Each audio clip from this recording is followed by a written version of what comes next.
dinikmati. Viral momen haru ibu menangis histeris saat pernikahan putranya. Beredar di media sosial sebuah video yang memperlihatkan seorang ibu menangis histeris saat pernikahan putranya. Ibu tersebut menangis sembari memeluk sang anak di tengah prosesi sungkeman. Ia tak kuasa menahan air matanya hingga menangis sejadi-jadinya.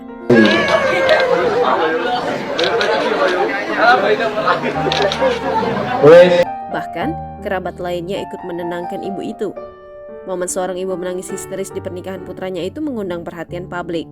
Momen tersebut diunggah oleh pemilik akun Instagram @lambe_turah pada Minggu 5 November 2023.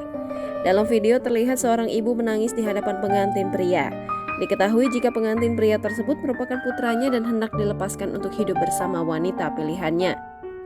Momen mengharukan seorang ibu histeris saat prosesi sungkeman di pernikahan putranya, tertulis dalam akun Instagram tersebut. Potongan video itu seketika mengundang perhatian publik. Bahkan warganet ramai mengomentari ibu yang menangis histeris tersebut. Berbagai tanggapan dan reaksi kocak membanjiri kolom komentar postingan. Banyak yang menyoroti posisi mempelai wanita yang menjadi menantunya.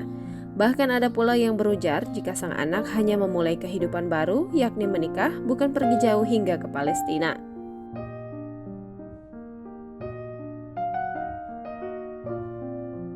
Download Tribun X sekarang, menghadirkan lokal menjadi Indonesia.